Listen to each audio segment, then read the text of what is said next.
Ya, pemirsa silakan hubungi kami di 0215155111. Kita masih membahas bagaimana kebijakan dan gerakan dan juga bagaimana dampaknya dari kebijakan-kebijakan Gubernur DKI Jakarta ke masyarakat khususnya warga Jakarta. Kang Yayat, kita lanjutkan. Tadi saya lihat warga Guntur ya, tadi Setiabudi yang digusur. Nah, tentulah mereka kesenangan segala macam. Nah, tapi kan masih banyak lagi yang PR lebih besar.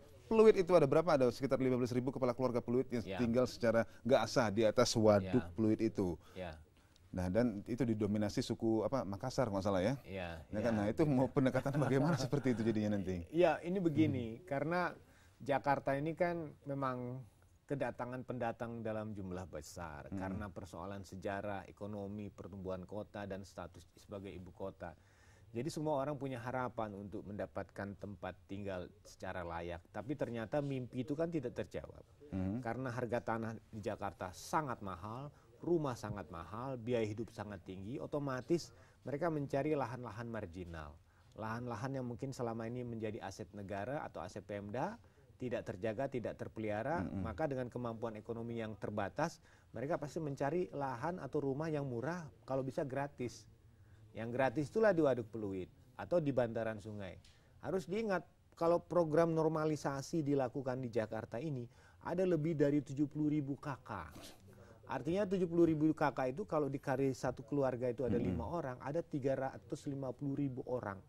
Kalau 70.000, sekarang kalau setahun itu hanya bisa merumahkan 1.000 orang. 1.000 KK. 70 tahun? 70 tahun ya kan pertanyaannya itu. Jadi pertanyaannya sama dengan di Waduk di Peluit. Sekarang pertanyaannya dari 15.000 orang itu, 15.000 jiwa atau berapa KK itu misalnya ya kan? 300 KK lah misalnya kan. 300 KK berarti harus ada rumah susun yang bisa menampung seperti itu. Nah, yang kedua, bagaimana cara mendorong orang supaya mau pindah ke rumah susun kalau kemampuan ekonominya terbatas. Pilihannya kasih gratis dulu kan. Nah, biasanya insentif itu kan menarik. Kasih TV, kasih kulkas, kasih kursi, kasih perabot, ya kan? Asal jangan nakal, begitu masuk dapat ini pindah dia kabur ya kan? Nah, disinilah pada saat program insentif ini diberikan oleh pemerintah, maka sistem administrasinya diperbaiki. Satu, mereka itu penduduk punya KTP DKI atau bukan. Kalau bukan KTP DKI kan pilihannya mau menetap di Jakarta atau suatu saat harus kembali ke daerah aslinya. Itu kan harus dilakukan pendekatan. Kalau dia memang ingin menetap di Jakarta, ingin bekerja sebagai orang Jakarta, administrasinya benerin dulu. Supaya apa? Dia bisa mendapatkan jaminan pendidikan. Dalam arti kartu Jakarta Pintar dan kartu Jakarta Sehat. Sekarang kan dengar-dengar katanya ada orang buat KTP palsu atau apa. Supaya dapat yang gratis-gratis. Sekarang kan berpikir mumpung pemerintahnya baik hati, ngasih yang gratis, nah akal-akalan dong kan. Nah, tertib administrasi itu penting. Karena apa? Pemerintah dengan administrasi yang jelas berapa-berapa penduduk yang lain ini bisa ngeluarin anggaran. Bagaimana mereka untuk memberikan layanan pendidikan, kesehatan secara lebih baik nanti perumahan. Nah, jadi tanya dulu. Nah, kalau sudah diperbaiki administrasinya, maka yang didorong selanjutnya adalah bagaimana memberikan kesempatan kerja. Tinggal di rumah susun itu memang 3 bulan mungkin gratis, tapi selanjutnya kan rumah susun harus dirawat. Butuh air minum, butuh sampah. Saya akan potong mengenai rumah susun bagi mereka yang sudah tinggal. Bilanglah, kita ngomong Manggarai, itu kan paling banyak ya. Mungkin mereka yang menghalangi alur banjir kanal barat yang akan ketemu dengan banjir kanal timur itu mesti di Manggarai itu. Padat sekali ya. Nah, tadi betul angkanya sekitar 70.000 memang di situ. Nah, kalau maupun dibangun rusun di situ, mau di mana lagi daerah selatan itu? Pertanyaannya memang menarik. Apakah sekarang Pemda masih punya aset nggak? Aset-aset Pemda. Misalnya satu contoh. Pasar Rumput, ya itu kan tadinya diniatkan akan menjadi pasar dengan gedung dengan mixed use ya, artinya fungsi-fungsi yang ada pasar, ada rumah susun dan sebagainya, multifungsi di dalamnya, kayak super blok lah gitu. Tapi yang pertanyaan kan sumber pendanaannya katanya dari pusat atau bantuan. Nah pertanyaannya kapan itu dibangun? Nah nanti yang menjadi kita dorong adalah siapa yang tinggal di situ, itu lokasi yang strategis loh. Oh iya sangat. Ada pasar, ada fasilitas lengkap dekat stasiun, berada di jantung ekonomi. Jangan sampai lokasi itu diambil alih oleh mereka yang tidak berhak. Jangan sampai program rumah susun yang selama ini sudah dilakukan salah sasaran lagi. Nah yang menjadi pertanyaan kita, bagaimana dengan pemukiman yang padat? Kalau misalnya Pemda masih punya aset, manfaatkan itu. Kedua, dorong kepada masyarakat yang ada di situ. Apakah mereka mau dengan cara konsolidasi lahan? Artinya mereka dihitung asetnya, kemudian mereka dihitung berapa jumlahnya, kemudian tanah itu dibebaskan, tapi sebelum mereka dipindahkan, ditempatkan sementara untuk dijadikan rumah susun. Kan sekarang ada program rumah susun deret itu yang akan dikembangkan. Nah sekarang yang ditunggu adalah kapan itu mulai dilakukan, di mana lokasinya. Kalau bisa saya menyarankan saat ini kalau ada program-program normalisasi yang mempercepat upaya perbaikan sungai-sungai ini, prioritaskanlah pada wilayah-wilayah itu. Nah kalau misalnya di lokasi seperti di Manggarai itu memang sudah crowded itu. Iya, betul. Nah menjadi pertanyaan itu kembali bagaimana nanti gubernur, apakah selama ini harus gubernur terus? Kasihan Pak Jokowi ini. Ya, siapa lagi? Ya itu tadi kan.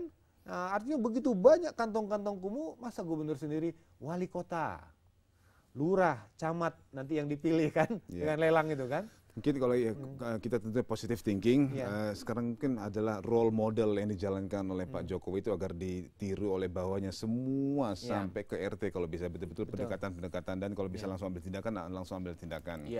Oke, saya akan bahas nanti mengenai tadi kunjungan, atau mungkin saya ingin tanda tanya ini kenapa akrab sekali antara Jokowi dan Kopassus. Mungkin tadi kalau Pak Yayat bilang mungkin karena memang ada kedekatan historis dari Surakarta, ya kan. Tapi sebelum itu ada satu informasi lagi menarik mengenai gerakan lainnya Gubernur DKI Jakarta Joko Widodo.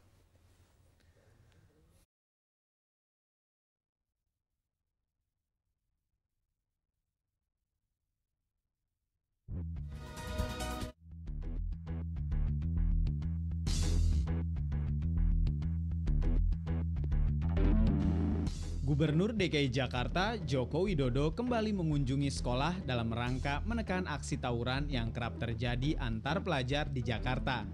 Kali ini giliran SMA 6 dan SMA 70 yang mendapat kunjungan Jokowi di Gor Bulungan, Jakarta Selatan. Kedatangan Jokowi disambut meriah oleh ratusan siswa dan siswi SMA 70 dan SMA 6. Jokowi memberikan pengarahan kepada para pelajar SMA 70 dan SMA 6 mengenai hal-hal yang perlu dilakukan untuk menghindari dan menghilangkan aksi tawuran antar pelajar yang sering terjadi di Jakarta. Perlu ada langkah kreatif untuk memperbaiki sikap negatif. Salah satunya dalam waktu dekat, para pelajar dari kedua SMA tersebut akan melakukan aksi bersih-bersih lingkungan di sekitar sekolah di Jakarta Selatan.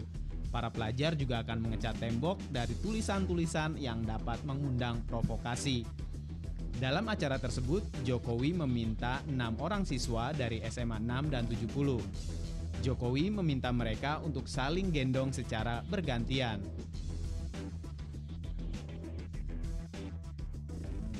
Jokowi juga meminta kepada semua pelajar agar tidak melakukan kegiatan coret-coret tembok pasca ujian nasional. Jokowi menegaskan jika ada pelajar yang mencoret-coret tembok akan dikenakan pidana.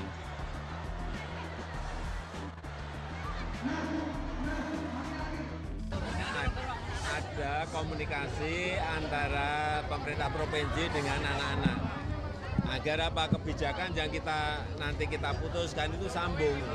Kadang-kadang apa yang ada di benak kita dengan yang di benak anak-anak itu beda sekali.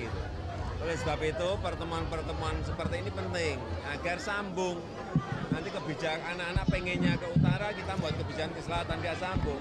Seperti tadi masalah UN, itu buat anak-anak betul-betul masalah. Sehingga mestinya ini kita perlu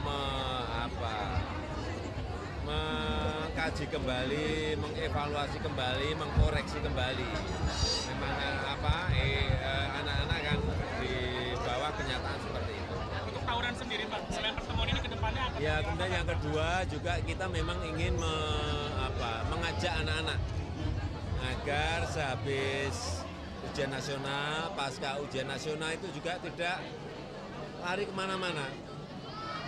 Kan ada yang corak-coret, ada yang karena euforia setelah senang-senang setelah ujian, mereka juga semprot baju sana sini. Itu yang juga kita ingatkan agar jangan seperti itu, karena mereka masih menunggu sampai pengumuman.